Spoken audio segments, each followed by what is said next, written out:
Son las 10:15 de la mañana.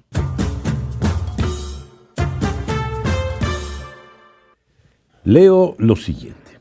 Las redes sociales se han convertido en herramientas poderosas para los populistas, permitiéndoles eludir a los medios tradicionales y conectar directamente con sus seguidores. Esta comunicación directa, combinada con la capacidad de difundir información de forma rápida y emotiva, permite a los populistas influir en la opinión pública y movilizar apoyo. Sin embargo, esto también genera preocupación por la desinformación, la polarización y el potencial de manipulación y erosión de las instituciones democráticas. Ese es nuestro foro de hoy: populismo y redes sociales, el nuevo poder de la opinión pública.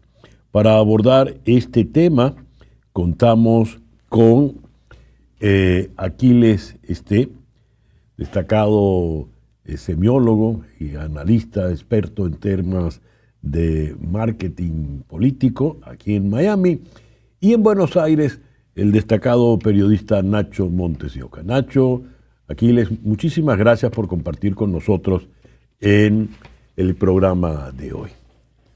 Mi primera pregunta, ¿de qué manera estas redes sociales han transformado, para bien y para mal, el hecho político, la comunicación política? Vamos a comenzar con Nacho, que es el que está más lejos de nosotros, allá en la ciudad de Buenos Aires. Nacho, por favor. Sí, buenos días, gracias por la invitación. Las redes sociales fueron para la comunicación lo que el meteorito que cayó en Yucatán para los dinosaurios. Han destruido el ecosistema conocido y han convertido a la comunicación pública en algo absolutamente nuevo. Y sí, el nivel de penetración de las redes es mucho mayor en la intimidad de las personas que el que tenían los medios. Y si se quiere, le han dado una horizontalidad a la comunicación que claramente fue aprovechada por los factores políticos que fueron muy rápidos para adecuarse a este nuevo ecosistema. Hoy la gente está mucho, pero mucho más débil frente a la penetración de los mensajes, porque existe una ilusión, digo, la horizontalidad es la ilusión de que uno está conversando con el poder, cuando en realidad son muchas más las horas que pasa uno en las redes que antes pasaban los medios, y por lo tanto está mucho más, se quiere, debilitado frente al bombardeo de mensajes. Así que estamos frente a un cambio de paradigma que se dio hace unos años, y creo que todavía no hemos sido conscientes del todo del modo en que nos hemos introducido en esta nueva era. ¿Cómo lo ves tú, Aquiles, por favor?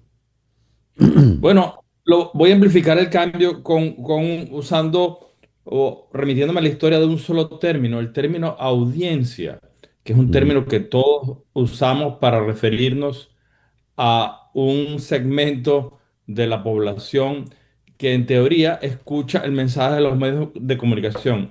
El término audiencia viene justamente de los grandes, de la historia, de las décadas de vigencia de dominio de los grandes medios de comunicación, vale decir radio, prensa y televisión. Es decir, ellos tenían una audiencia, un público que esencialmente lo que hacía era escuchar, pero el cambio profundo de las redes sociales ha implicado que ya no existen exactamente audiencias, que esas audiencias hablan y hablan muy duro. Es decir, ellos emiten sus mensajes y en teoría, bueno, yo no sé, no hay un nuevo término para eso, ¿no? Yo no sé, al menos no sé cómo llamarlas. Público será. Emiten un mensaje que en principio estaba diseñado o había la esperanza, creo que esto es lo que sugiere Nacho, Nacho me corrige, había la esperanza de que iban a desafiar el poder, porque ya no simplemente escuchaban, sino también se Ujú, expresaban. ujú. Y eso a la larga ha sido muy paradójico, porque este cambio de pasar de ser audiencia a emisores de mensajes, bueno, ha sido dominado por la tecnología de analytics, entre otras, y la realidad es que hoy vivimos en silos informativos, nos exponemos esencialmente a los mensajes que reflejan nuestros valores, y prácticamente podemos vivir allí toda la vida y ni nos enteramos de lo que piensa el de al lado. Entonces, esa esperanza de desafío al poder está ahorita severamente cuestionada y eso lo han aprovechado los liderazgos populistas para hacer caja de resonancia de sus Ya, ofertas políticas. muy interesante. Coinciden ambos, veo, en ver con cierta ojeriza la supuesta horizontalidad, tal como la refirió Nacho en su mensaje. Dijiste, Nacho, algo que me llamó la atención. Paso mucho más tiempo con las redes del que yo le podía dedicar a leer el periódico o escuchar un noticiero en la radio. Y eso Exacto. transforma de verdad mi relación con el hecho noticioso o el hecho político en líneas generales. Realmente esa horizontalidad, ¿cómo funciona? A efectos del político, del que quiere vender un mensaje político y manipularlo. A ver, es una ilusión la horizontalidad, porque si Ujú. bien nosotros podemos contestarle ahora a los políticos, se diluye la respuesta cuando son miles o cientos de miles las respuestas. Es decir, si bien nosotros ahora podemos contestar, podemos tener un supuesto diálogo, a la vez quien recibe nuestro comentario puede elegir a quién contestarle, con lo cual esa horizontalidad es bastante, si se quiere, ilusoria. Ujú. Por otro lado, con respecto a lo que decías del tiempo que pasamos en las redes, y eso aumenta nuestra sensación de que estamos conversando con el poder, los estudios indican que, voy a dar los datos de Argentina, en Argentina se pasan hasta 8 horas diarias las personas en contacto con las redes, y el tiempo que demandan en el resto de los medios, sea televisión, radio o medios gráficos, no llega a las 3 horas. Es decir, para que uno entienda que esta horizontalidad se da también en un contexto de dependencia muy fuerte. Entonces, al combinar esa ilusión de horizontalidad con una dependencia cada vez más grande de estar al tanto de todo lo que sucede al momento, se da la paradoja de que supuestamente estamos más informados, pero no, no es así. Lo que estamos es con una catarata, un tsunami de información, y eso no Sí. significa estar mejor informados, significa recibir más información, pero no necesariamente tenemos tiempo para decodificar exactamente qué es lo que está pasando y sacar conclusiones de fondo. Conclusiones rápidas es fácil, ¿no? Decir, esto es Ujú. bueno, esto es malo, es más desde lo emocional, pero la conclusión profunda y analítica se pierde precisamente porque pasamos demasiado tiempo en las redes. En esa ilusión de horizontalidad donde yo me estoy tuteando con el poder y puedo escribirle directamente a Elon Musk o a Donald Trump, eh, realmente, ¿quién está mandando o cómo el aludido? Por ejemplo, en el caso ya que he mencionado a Elon Musk, que además es el dueño de la red X, ¿cómo funciona desde el poder esta relación realmente, Aquiles? Bueno, es un poder enorme, por cierto, el que tiene el señor Elon Musk hoy en día, porque no solamente se trata, como todos saben, de la persona más que tiene más dinero, más rica en todo el sistema solar. Digo el sistema solar porque el hombre además quiere llegar a Marte, sino porque además es dueño de una de las redes más poderosas y más especializadas en el tema de la opinión pública. X, la antigua Twitter, es una red que se creó para ventilar opiniones y es Ujú. una de las que más utilizan los políticos, por cierto, en las campañas electorales, ya desde hace prácticamente desde 2010. Entonces, es un poder enorme el que tiene el señor Musk en sus manos. Es el poder del algoritmo. Yo he tratado personalmente de bloquearlo en X y no puedes. Él vuelve a aparecer por algún camino. Es muy arrogante su presencia en X. Entonces, él maneja el algoritmo. Vivimos en la era del algoritmo. Las marcas comerciales y políticas prácticamente se diseñan como algoritmos, como estrategias de contagio. De modo que estamos ante un fenómeno absolutamente nuevo en que la persona más rica, más adinerada del mundo, al mismo tiempo es dueña de una de las redes sociales más poderosas. Yo no recuerdo algún momento en que esa combinación hubiera tenido lugar antes. Es decir, los dueños de los medios no eran necesariamente los dueños de la industria. Por supuesto que había vasos comunicantes, pero creo que en el caso particular de Elon Musk estamos en un fenómeno nuevo. Elon Musk es una persona que ha buscado personalmente asociarse al poder. No le fue muy bien, como todos saben, pero es un fenómeno de verdad de una arrogancia económica y política inédita. Nuestro diseñador gráfico, no sé si porque sabía que tendríamos a un forista de la Argentina, ha puesto, porque el título del foro es Populismo y redes sociales, pero el populista que está allí en el gráfico, ese que está ahí, a mí me luce un tanto parecido a Perón, o en todo caso me evoca a Perón. Te quiero preguntar, Nacho, estamos hablando de populistas y redes sociales, y Ujú. no estamos hablando del dirigente político convencional que procede ante su audiencia o ante su público o ante sus votantes de buena fe. ¿Cómo funciona Ujú. ese populista, ese dirigente populista, ese político populista de hoy en el manejo de las redes? En primer lugar, estamos en una época en que los dirigentes que están surgiendo tienen mucho que ver con las redes. De hecho, desde Trump hasta Milei, Bukele y por izquierda también, ojo Ujú. que en Venezuela el uso de las redes ha sido tremendamente hábil. En Rusia, bueno, en China, hoy somos gobernados crecientemente por políticos que saben usar las redes. Y acá hay que hacer una cuestión matemática.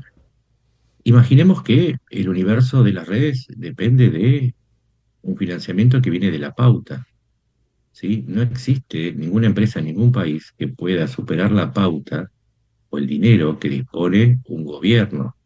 Es ahí donde empieza a formarse la fuerza del populismo, porque ese dinero traducido no solamente en auspicios o en publicidad directa, sino también en la contratación de bots o de profesionales de la comunicación, hacen que haya una disparidad enorme de poder. Y esto, insisto, no tiene que ver con la derecha o con la izquierda, ¿eh? Una enorme disparidad de poder a la hora de manejar precisamente ese algoritmo y darle no solamente entidad, sino primacía a determinados mensajes, y a partir de ahí es fácil entender por qué el populismo ha encontrado en las redes un aliado extraordinario para hacerse fuerte. Quizá el título del foro debería haberse cambiado, y esto te lo voy a plantear a ti, Aquiles, como experto en la materia, y rebautizarlo como populismo y algoritmo. ¿Qué es realmente el algoritmo y políticamente hablando para qué sirve? Bueno, el algoritmo en términos generales es una ecuación matemática, una ecuación lógica, pero en términos de las marcas y de los mensajes, el algoritmo es la capacidad, es un diseño lógico matemático para que un determinado mensaje alcance cierto nivel de contagio, de viralidad. En estos días creo que en tu programa, tú me corriges, César, hablábamos de que Trump se concibe a sí mismo como un algoritmo. Ujú.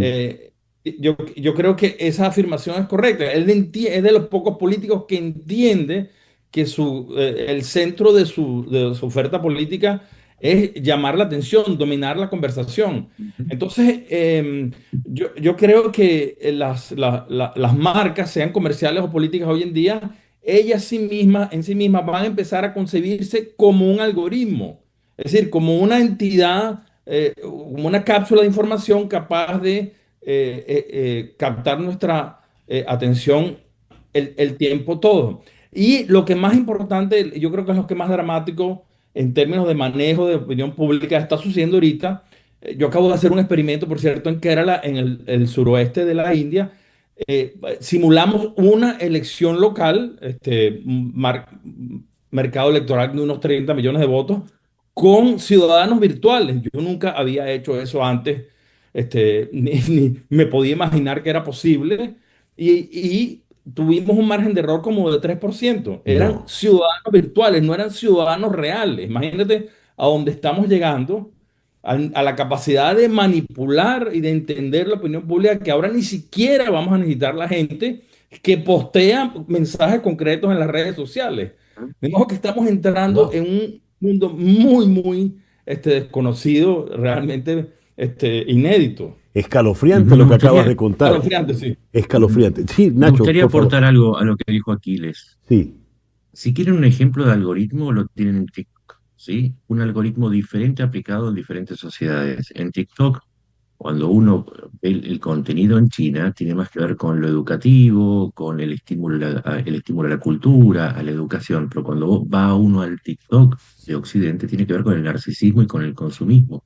Ese manejo del mensaje prevaleciente es lo que hace la diferencia entre el objetivo de una red social en un país o en otro. Si yo, supongamos que soy el líder populista de un país y quisiera decir que está todo perfectamente bien en el manejo del Estado, tranquilamente podría contratar, porque se contrata esto, el algoritmo para que se inunde de mensajes positivos y se baje el valor o la visibilidad de los mensajes negativos. Eso es el algoritmo, es crear una burbuja en donde todo la realidad se adecúa a las expectativas o a calmar las ansiedades del público. Eh, ¿Quién determinó o cómo se determinó que TikTok fuese tan pro cultura, por decirlo de una manera, en China y tan pro frivolidad en Occidente? Nacho, ¿quién lo determinó? Desde el año 2004 existe una orden del Partido Comunista Chino, que es el gobierno chino, que estableció que todas las oficinas, todas las empresas vinculadas a la tecnología están bajo supervisión del Estado. Luego, si no me equivoco, por el año 2017, las empresas tienen que tener sensores o representantes del gobierno. La empresa que maneja TikTok es una de ellas, es Ya. decir, no se puede separar al Estado de lo que hace una empresa. Y esto también es válido para Facebook, Meta o para X. Siempre hay una intencionalidad política en el algoritmo y que se combina, por supuesto, con las necesidades empresarias, porque cuanto más Sí. tiempo pasa uno en las redes, más se consume y más vale la publicidad, y por lo tanto también el algoritmo no solamente busca eso, sino también busca que nos quedemos con enojos, con Mm, indignaciones, con claro, todo lo que es emocional. claro, claro. Lamentablemente el tiempo se nos ha acabado. Entonces, Aquiles, te voy a dejar la palabra de conclusión y he de confesar que me resultó escalofriante la revelación que nos hiciste de ese ensayo de votantes virtual y producir un margen de error con la realidad de apenas el 3%. Sí, Aquiles, sí, o sea, ya no se van a necesitar personas reales, o sea, porque los analytics se vienen haciendo, se hacen con personas reales que postean sus opiniones en las redes. Y el problema actual es que los dueños de las redes cada vez cobran más por esa data, es costosísima. Entonces, los que trabajamos con opinión pública, venimos desarrollando un mecanismo para sortear ese problema y bueno, ahora estamos desarrollando audiencias virtuales para simular cómo le va a ir una marca, cómo le va a ir un candidato, etcétera. La verdad que es escalofriante, pero los márgenes de error permiten afirmar que estamos delante de un fenómeno que es real en ese sentido. Puede simular cómo responde la audiencia, nuevamente uso el término antiguo, mm, ante determinado estímulo. La verdad que es un mundo nuevo, muy paradójico y que amenaza posiblemente a la propia vigencia de la democracia. Yo no creo que eso es eh, exagerado decirlo, ¿no?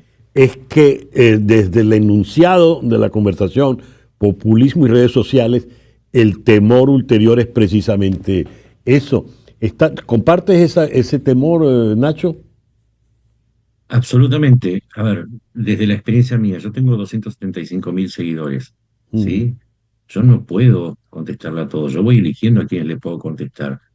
Lo mío es a escala muy pequeña, lo que hacen las grandes empresas o los gobiernos y los populismos. Elegir a quién contestar, qué contestar, cuál mensaje levantar y cuál no.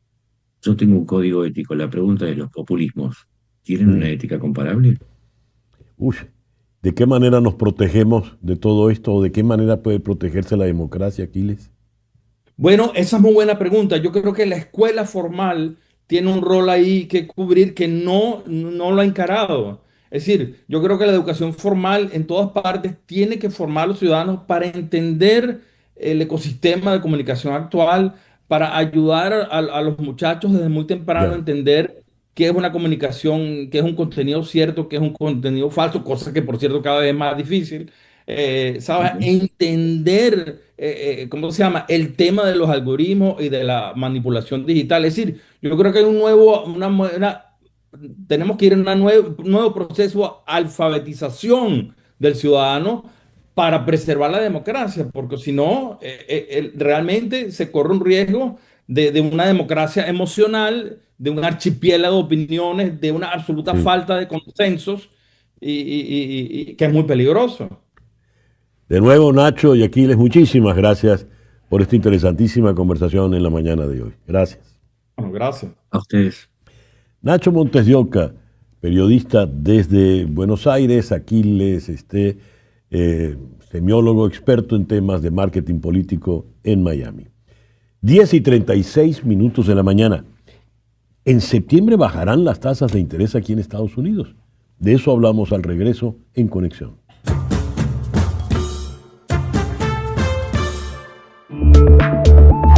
Una pausa y regresamos con César Miguel Rondón en Conexión